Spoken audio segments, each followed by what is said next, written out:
السلام عليكم ورحمة الله وبركاته. بسم الله الرحمن الرحيم. الحمد لله رب العالمين. اللهم صل وسلم وبارك على رسولك وحبيبك سيدنا محمد وعلى آل وأصحاب سيدنا ومولانا محمد. സമാദരണീയരായ സഹോദരന്മാരെ, ഒട്ടനവധി ചരിത്രങ്ങളുടെ സംഭവങ്ങളുടെ കഥ പറയുന്ന പരിശുദ്ധമായ മുഹറം മാസത്തിലൂടെയാണ് നമ്മൾ കടന്നു പോകുന്നത്. കഴിഞ്ഞ വെള്ളിയാഴ്ച നമ്മൾ മുഹറം 10 പ്രാധാന്യത്തെക്കുറിച്ചും ആ ദിവസത്തിൽ ഒളിഞ്ഞുകിടക്കുന്ന സംഭവങ്ങളെക്കുറിച്ചുമൊക്കെ സൂചിപ്പിച്ചു. അതിലേറ്റവും പ്രധാനപ്പെട്ട 2 സംഭവങ്ങൾ നമ്മൾ സൂചിപ്പിച്ചത് മഹാനായ കലീമുല്ലാഹി മൂസ അലൈഹിസ്സലാമിനെയും തൻ്റെ ജനതയെയും അള്ളാഹു രക്ഷപ്പെടുത്തിയ ദിവസമാണ് ആശൂറാ. ഹദീസിൽ കാണാം, അൻജല്ലാഹു ഫീഹി മൂസ വ ഖൗമ.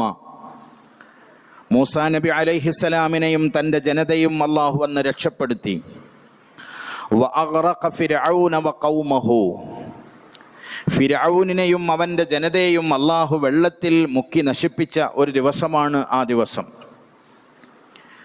ആരാണ് ഈ ഫിർഔൻ എന്ന് പറയുന്നത്? അള്ളാഹു അവൻ്റെ പരിശുദ്ധ ഖുർആനിൽ 27 സൂറത്തുകളിൽ 47 ആയത്തുകളിലായി 74 സ്ഥലത്ത് പരാമർശിക്കുന്ന ആളാണ് ഫിർഔൻ. അപ്പം നമ്മൾ അദ്ദേഹത്തെക്കുറിച്ച് മനസ്സിലാക്കി വെക്കൽ അത്യാവശ്യമാണ്. പരിശുദ്ധ ഖുർആൻ എന്ന് പറയുന്നത് മനുഷ്യർക്ക് വലിയ സാരോപദേശം നൽകാൻ വേണ്ടി അള്ളാഹു ഇറക്കിയ പരിശുദ്ധമായ കിതാബാണ്. ആ കിതാബിൽ ഇത്രയും സ്ഥലം ഫിർഔനിന് വേണ്ടി മാറ്റിവെച്ചു എന്ന് പറഞ്ഞാൽ അതിനർത്ഥം അവനെക്കുറിച്ച് ചെറുതായിട്ടെങ്കിലും മനസ്സിലാക്കി വെക്കൽ അത്യാവശ്യമാണ്. 74 സ്ഥലത്ത് അവനെക്കുറിച്ച് പരാമർശിച്ചു. എന്തിനാണ് പരിശുദ്ധ ഖുർആൻ ഫിർഔനിനെ ഇങ്ങനെ പരാമർശിച്ചത്? അവനിലുള്ള വല്ല മഹത്വവും കണ്ടിട്ടല്ല, മറിച്ച് ലോകത്തിന് പഠിക്കാൻ വേണ്ടി. ലോകത്ത് അഹങ്കാരികൾ വർദ്ധിച്ചുകൊണ്ടേയിരിക്കുന്ന ഒരു കാലം, ആ അഹങ്കാരികൾക്ക് മുഴുവനും പഠിക്കാൻ വേണ്ടി അള്ളാഹു വച്ചിരിക്കുന്ന പാഠമാണ് ഫിർഔൻ. നോക്കൂ നിങ്ങൾ, ലോകത്തൊരു ധിക്കാരിയും ഈ ഭൗതിക ലോകത്ത് വെച്ചു തന്നെ അവൻ്റെ പതനം ഏറ്റുവാങ്ങാതെ പോയിട്ടില്ല. നാളെ ആഖിറത്തിലുള്ള അവസ്ഥയെക്കുറിച്ച് പരിശുദ്ധ ഖുർആൻ ശക്തമായ മുന്നറിയിപ്പ് നൽകുന്നുണ്ട്. എന്നാൽ ഈ ലോകത്ത് വെച്ചുകൊണ്ട് തന്നെ ധിക്കാരികൾ അവരുടെ പതനം ഏറ്റുവാങ്ങിയിട്ടുണ്ട്. ഇനി നമ്മൾക്ക് ആരാണ് ഫിർഔൻ എന്നതിനെക്കുറിച്ചൊന്ന് മനസ്സിലാക്കാം. ചരിത്രം പഠിക്കുമ്പോൾ നമ്മൾക്ക് മനസ്സിലാക്കാൻ കഴിയുന്നത്, പൗരാണിക കാലത്ത് മിസ്ർ ഭരിച്ചിരുന്ന ചക്രവർത്തിമാർ, ഫറോവമാർ എന്ന പേരിൽ, ഫിർഔൻ എന്ന പേരിലായിരുന്നു അറിയപ്പെട്ടിരുന്നത്. ഓരോ രാജ്യത്തിൻ്റെയും രാജാക്കന്മാർക്ക് പ്രത്യേകമായ പേരുകൾ നമ്മൾക്ക് കാണാൻ കഴിയും. ഉദാഹരണമായി കിസ്റ എന്ന് നമ്മൾ പറയാറുണ്ട്. പേർഷ്യൻ ചക്രവർത്തിയെയാണ് കിസ്റ എന്ന് ചരിത്രം വിളിക്കാറുള്ളത്. അതേപോലെ കൈസർ എന്ന് പറയാറുണ്ട്. റോമൻ സാമ്രാജ്യത്തിലെ ചക്രവർത്തിമാരെ കൈസർ എന്ന പേരിൽ അറിയാറുണ്ട്. അതേപോലെ നജ്ജാഷി എന്ന് വിളിക്കാറുണ്ട്. ലിൽ ഹബ്ഷ, ഹബ്ഷയിലെ രാജാക്കന്മാരെ, എത്യോപ്യൻ ഭരണാധികാരിയെ ഹബ്ഷയിലെ രാജാക്കന്മാരെ നജ്ജാഷി എന്ന പേരിൽ വിളിക്കാറുണ്ട്. അതേപോലെ മിസ്ർ ഭരിച്ചിരുന്ന ചക്രവർത്തിമാർ അറിയപ്പെട്ടിരുന്നത് ഫറോവമാർ എന്ന പേരിലായിരുന്നു. ആ ഫിർഔനിലെ റംസീസ് 2 എന്ന പേരിൽ അറിയപ്പെട്ട ചക്രവർത്തിയാണ് പരിശുദ്ധ ഖുർആൻ പരാമർശിച്ച ഈ ചക്രവർത്തി. ജനങ്ങളെ മുഴുവനും അദ്ദേഹം തൻ്റെ അടിമകളാക്കി മാറ്റി. പ്രത്യേകിച്ച് തൻ്റെ ജനതയെ ചേർത്ത് പിടിച്ചു. ബനൂ ഇസ്രായേല്യരെ, ഇസ്രായേൽ സന്തതികളെ കേവലം പുഴുക്കളുടെ വില പോലും കൽപ്പിക്കാതെ അടിമത്വത്തിൽ അവൻ താമസിപ്പിച്ചു. അതിനെല്ലാം പുറമെ താനാണ് ദൈവമെന്ന് അവൻ വാദിച്ചു. ഒരുപക്ഷെ ആ കാലത്ത് മനുഷ്യ ദൈവങ്ങൾ ഒരത്ഭുതമായിരിക്കാം. എന്നാൽ മനുഷ്യർ പുരോഗമിച്ചു എന്ന് പറയുന്ന ഈ കാലത്തും ആൾ ദൈവങ്ങൾ വിലസിക്കൊണ്ടിരിക്കുന്നത് നമ്മൾ കാണുകയാണ്. കഴിഞ്ഞ 2 ആഴ്ച മുമ്പ് ഏകദേശം 125 ആളോളം മരിക്കാനിടയായി. ഭോലെ ബാബ എന്ന പേരിൽ അറിയപ്പെടുന്ന ഒരാൾ ദൈവത്തിൻ്റെ പ്രവൃത്തി കാരണമായി. നമ്മുടെ രാജ്യത്ത് അത് വലിയ ചർച്ചയായില്ല. നമ്മുടെ രാജ്യത്ത് അതിനെക്കുറിച്ചുള്ള വലിയ സംവാദങ്ങൾ നടന്നില്ല. എന്ന് പറഞ്ഞാൽ അതിനർത്ഥം ഭരണവും ഭരണകൂടവും വരെ ഇത്തരത്തിലുള്ള ആൾ ദൈവങ്ങളെ പേടിച്ചുകൊണ്ട് കഴിയുന്ന ഒരു ലോകത്താണ് നമ്മൾ ഇന്നും ജീവിക്കുന്നത്. അതൊരു പക്ഷേ മറ്റേതെങ്കിലും വിധത്തിലുള്ള ഒരു പരിപാടിയോ മറ്റോ ആയിരുന്നുവെങ്കിൽ, അതല്ലെങ്കിൽ ഏതെങ്കിലും ഒരു മതവിഭാഗത്തിലേക്ക് ചേർത്തുകൊണ്ടായിരുന്നു അത്തരം ഒരു സംഭവം നടന്നത് എങ്കിൽ, ഒരിക്കലും അങ്ങനെ ചിന്തിക്കാൻ പോലും പാടില്ല. എങ്കിൽ പോലും ഞാൻ പറയട്ടെ, 125 വേണ്ട, 25 വേണ്ട, 5 വേണ്ട, ഒരാളുടെ മരണം പോലും നമ്മുടെ മീഡിയകൾ ആഴ്ചകളോളം ചർച്ച ചെയ്യുമായിരുന്നു. ഭോലെ ബാബയുടെ ആ ആൾ ദൈവത്തിന്റെ പെരുമാറ്റം കാരണമായുണ്ടായ 125 മനുഷ്യരുടെ ജീവന് ഒരു വിലയുമുള്ളതായി നമ്മൾക്ക് തോന്നിയില്ല. ആൾ ദൈവങ്ങൾ ഇന്നും വിലസിക്കൊണ്ടിരിക്കുകയാണ്. പരിശുദ്ധ ഖുർആൻ പറയുന്നു, ഫിർഔൻ ലോകത്തോട് വിളിച്ചു പറഞ്ഞു, ഫഖാല അന റബ്ബുകുമുൽ അഅല, ഞാനാണ് ഏറ്റവും വലിയ പടച്ചവൻ എന്ന് അവൻ വിളിച്ചു പറഞ്ഞു. മഹാനായ കലീമുല്ലാഹി മൂസ അലൈഹിസ്സലാം, സഹോദരൻ ഹാറൂൻ അലൈഹിസ്സലാം അവൻ്റെ അടുത്ത് പോയിട്ട് പ്രബോധനം നടത്തി. അവൻ ഉൾക്കൊണ്ടില്ലെന്ന് മാത്രമല്ല, തനിക്ക് വഴികാട്ടിയായി തൻ്റെ ജീവിതം മുഴുവനും സമ്പന്നമാക്കാൻ മാത്രം ഈമാനികാവേശവുമായി തൻ്റെ കൂടെയുണ്ടായിരുന്ന ബീവി ആസിയ റളിയല്ലാഹു അൻഹയെ നിഷ്ഠൂരം കൊന്നുകളഞ്ഞു ഫിർഔൻ. വലിയ അക്രമങ്ങൾ അവൻ നടത്തി. ബനു ഇസ്രായേലിൽ ജനിക്കുന്ന കുഞ്ഞുമക്കളെ ഉമ്മയുടെ വയറ്റിൽ നിന്ന് പുറത്തു വീഴുമ്പോൾ തന്നെ ആണാണോ പെണ്ണാണോ എന്ന് നോക്കിയിട്ട് ആണാണെങ്കിൽ അവൻ കൊന്നുകളഞ്ഞു. ആയിരക്കണക്കിന് ആളുകളെ കൊന്നുകളഞ്ഞു ഫിർഔൻ. ഇതൊന്നുമൊണ്ടും അവൻ നിർത്തിയില്ല. അവൻ വലിയ അഹങ്കാരം പ്രവർത്തിച്ചു കൊണ്ടിരുന്നു. തനിക്ക് മരണമുണ്ടാവൂലെന്ന് അവൻ പ്രഖ്യാപിച്ചു. അവൻ്റെ ജനതാവ് വിശ്വസിക്കുകയും ചെയ്തു. തനിക്ക് മരണമുണ്ടാവില്ല, തൻ്റെ രാജാവ്, തങ്ങളുടെ രാജാവ്, അയാളാണ് ഞങ്ങളുടെ ദൈവമെന്നവർ വിശ്വസിച്ചു. പക്ഷേ കാലം അവർക്ക് കൃത്യമായ മറുപടി നൽകി. ആ ഫിർഔനിനെയും മരണം പിടികൂടി.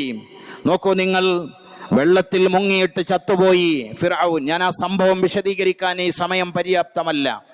മൂസ അലൈഹിസ്സലാമിനെ കൊലപ്പെടുത്താൻ വേണ്ടി പിറകെ കൂടിയ ഫിർഔനും സംഘവും വെള്ളത്തിൽ മുങ്ങി ചത്തുപോയി നമ്മൾക്കറിയാം.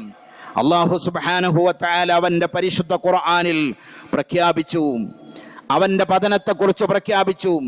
അവനെ ലോകത്തിന് പാഠമാക്കുമെന്ന് അല്ലാഹുവിൻ്റെ പരിശുദ്ധ ഖുർആൻ. ഫൽയൗമ നുനജ്ജീക ബിബദനിക ലിതകൂന ലിമൻ ഖൽഫക ആയ വഇന്ന കസീറൻ മിനൻ നാസി അൻ ആയാതിനാ ലഗാഫിലൂൻ. സൂറത്ത് യൂനുസിന്റെ 92-ാമത്തെ ആയത്ത്. അവൻ വെള്ളത്തിൽ മുങ്ങി ചത്തുപോയി. സംഭവം അവിടെ അവസാനിക്കേണ്ടതാണ്.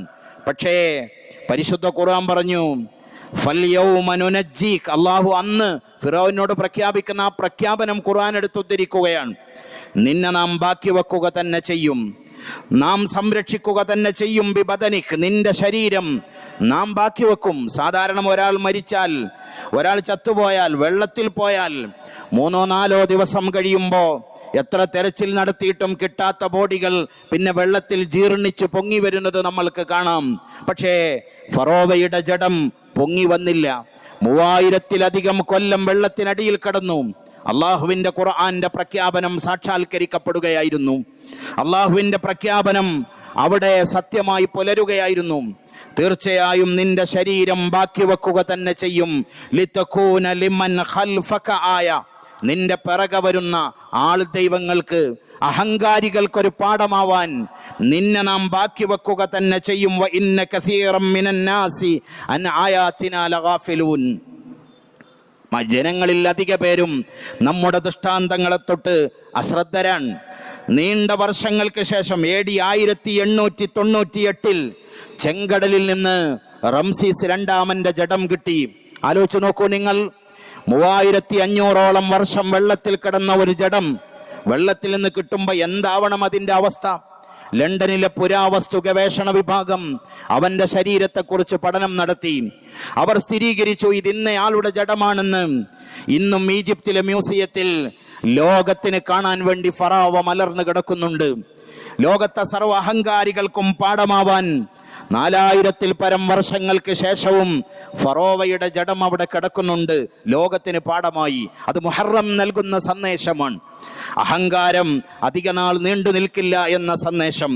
പിന്നെ പരിശുദ്ധമായ മുഹറം മാസം നമ്മൾക്ക് മുന്നിൽ പറഞ്ഞു തരുന്നത് മഹാനായ നൂഹ് നബി അലൈഹിസ്സലാമിന്റെ ജനതയെക്കുറിച്ചാണ്.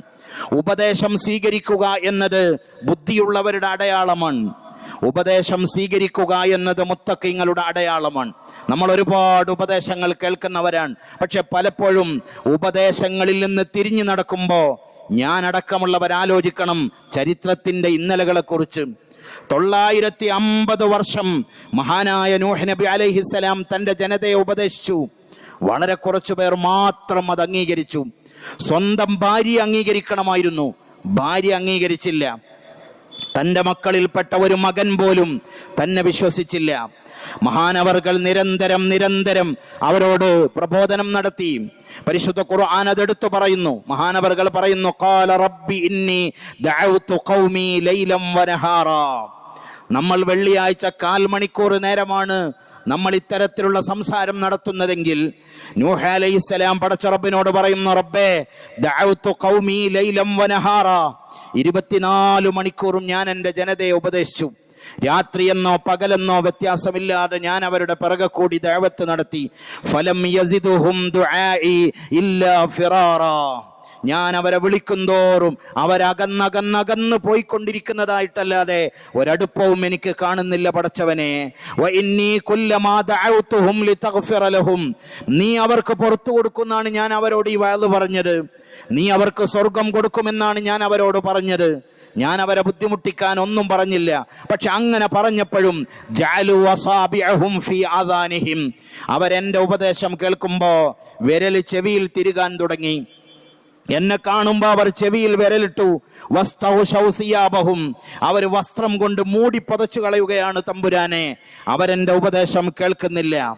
നിരന്തരം 950 കൊല്ലവും ആ മനുഷ്യൻ അവരുടെ പിറകെ കൂടി. നമ്മളൊക്കെ മക്കളെ പരിപാലിക്കുമ്പോഴും അധ്യാപനം നടത്തുമ്പോഴുമൊക്കെ ഒന്ന് പറഞ്ഞ് രണ്ടാമതനുസരിച്ചില്ലെങ്കിൽ നമ്മൾക്ക് ദേഷ്യം പിടിക്കും. അവിടെയാണ് ഒരു പ്രബോധകന്റെ സഹനം നാം കാണേണ്ടത്. 950 കൊല്ലവും ആ മനുഷ്യൻ ക്ഷമയോടുകൂടെ ഒരു സമൂഹത്തിന്റെ പിറകെ കൂടി. ഇനി ഒരു മനുഷ്യനും ആ കൂട്ടത്തിൽ നിന്ന് നന്നാവൂലെന്ന് ബോധ്യമായപ്പോൾ 100% ഉറപ്പായപ്പോൾ അവസാനം ദുആ ചെയ്തു, റബ്ബി ലാ തദർ അലൽ അർളി മിനൽ കാഫിരീന ദയ്യാറാ. പടച്ചവനെ ഒരുത്തനെയും വെച്ചേക്കരുത്, ഒരൊറ്റൊരുത്തനെയും നീ ബാക്കി വെച്ചേക്കരുത്. അഥവാ നീ ആരെങ്കിലും ബാക്കി വെച്ചാൽ ഇന്നക ഇൻ തദർഹും യുദില്ലു ഇബാദക വലാ യലിദു ഇല്ലാ ഫാജിറൻ കഫാറാ. ഒറ്റൊരുത്തം ഇവിടെ ബാക്കിയായാൽ അവനിവിടെ കുഴപ്പമുണ്ടാക്കും, അവനിവിടെ പ്രശ്നങ്ങൾ ഉണ്ടാക്കും. യുദില്ലു ഇബാദക, അവർ നിന്റെ അടിമകളെ പിഴപ്പിക്കും എന്ന് മാത്രമല്ല, വലം യലിദു ഇല്ലാ ഫാജിറൻ കഫാറാ. തെമ്മാടികളും അവിശ്വാസികളുമായ ഒരു തലമുറക്കല്ലാതെ ഇവർ ജന്മം കൊടുക്കൂല.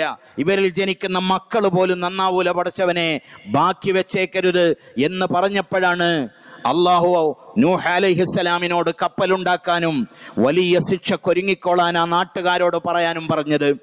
അത് പറഞ്ഞപ്പോഴും അവർ പരിഹസിച്ചു. അവസാനം മഹാനവർകൾ കപ്പൽ നിർമ്മിക്കുന്നു. ആ കപ്പൽ നിർമ്മിക്കുന്നതിനെ കുറിച്ച് ഖുർആൻ പറയുന്നു, കുല്ലമാ മർറ അലൈഹി മലഉം മിൻ ഖൗമിഹി സഖിറൂ മിൻ. ആ കപ്പൽ ഉണ്ടാക്കുന്നതിനരികിലൂടെ നാട്ടുപ്രമാണിമാർ കൂക്കി വിളിച്ചു കൊണ്ടുപോയി, ഇതാ കരയിൽ കപ്പലുണ്ടാക്കുന്ന വിഡ്ഢിയാണ് നൂഹ് എന്ന് പറഞ്ഞവർ പരിഹസിച്ചു. ഇവൻ എന്തിനാണ് ഈ കരയിൽ കപ്പലുണ്ടാക്കുന്നത്? ഇവന് ചിത്തഭ്രമം പിടിച്ചിട്ടുണ്ട്, ഭ്രാന്തനാണ് എന്ന് അപ്പോഴും മഹാനവർകളെ അവർ പരിഹസിച്ചു. അവസാനം അള്ളാഹുവിന്റെ വിധി വന്നു. ഹത്താ ഇദാ ജാഅ അംറുനാ, നമ്മളുടെ കൽപ്പന വന്നു. വഫാറത്തന്നൂർ, പരിശുദ്ധ ഖുർആൻ പറയാണ്. എവിടെയാണ് ഉറവ പൊട്ടിയത്? സാധാരണ കടലിലും അതേപോലെ പുഴയിലുമൊക്കെയാണ് വെള്ളം പൊങ്ങി വരാറുള്ളത്. നൂഹ് അലൈഹിസ്സലാമിന്റെ ജനത പാർക്കുന്ന അവരുടെ വീടിന്റെ അടുപ്പിൽ നിന്ന് വഫാറത്തന്നൂർ, അടുപ്പിൽ നിന്ന് ഉറ പൊട്ടിയൊലിച്ചു. പ്രളയമായി. ആ പ്രളയം ഇങ്ങനെ ഉയർന്നുയർന്നു വന്നു. അല്ലാഹു നൂഹ് അലൈഹിസ്സലാമിനോട് പറഞ്ഞു, ധിക്കാരികളെ മുഴുവനും വിട്ടേക്കൂ, എന്നാൽ ഇഹ്മിൽ ഫീഹാ മിൻ കുല്ലി സൗജൈനി ഇസ്നൈൻ, ഈ ലോകത്തിന്റെ നിലനിൽപ്പിന് വേണ്ടി ജീവജാലങ്ങളിൽപ്പെട്ട ഇണകളെ തങ്ങളുടെ വാഹനത്തിൽ കയറ്റിക്കൊള്ളാൻ പറഞ്ഞു. അങ്ങനെ മഹാനവർകൾ ആ കപ്പൽ കയറി ഇങ്ങനെ പോകുന്നു. വഹിയ തജ്രി ബിഹിം ഫീ മൗജിൻ കൽ ജിബാൽ.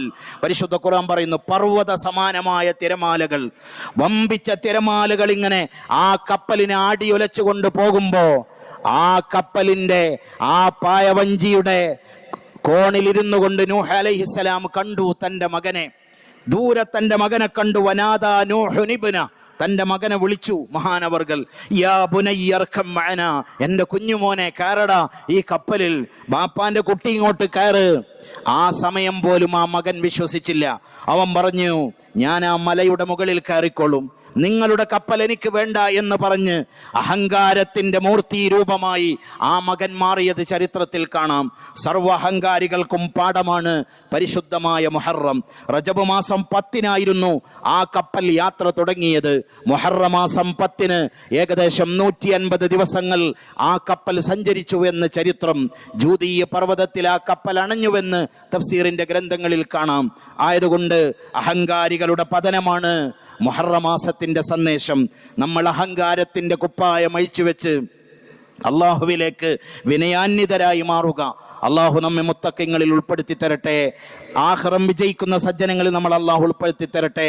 ക്യാൻസർ രോഗബാധയേറ്റ ഒരു സഹോദരൻ ഇന്ന് ഓപ്പറേഷന് വിധേയനാവുന്നുണ്ട്. അള്ളാഹു സുബ്ഹാനഹു വ തആല ആ മാന്യ സഹോദരന്റെ എല്ലാ പ്രയാസങ്ങളും അള്ളാഹു ദൂരീകരിച്ചു കൊടുക്കട്ടെ. അദ്ദേഹത്തിന്റെ ചികിത്സയുടെ വഴികൾ അള്ളാഹു എളുപ്പമാക്കി കൊടുക്കട്ടെ. ആ കുടുംബത്തിന് ആ ചികിത്സക്കുള്ള മാർഗങ്ങൾ അള്ളാഹു തുറന്നു കൊടുക്കട്ടെ. നമ്മയും നമ്മോട് ബന്ധപ്പെട്ട എല്ലാവരെയും അത്തരം രോഗങ്ങളിൽ നിന്ന് അള്ളാഹു കാത്തുരക്ഷിക്കട്ടെ. വാഖിറു ദഅവാനാ അൽഹംദുലില്ലാഹി റബ്ബിൽ ആലമീൻ. വസ്സലാമു അലൈക്കും വറഹ്മത്തുള്ളാഹി വബറകാതുഹു.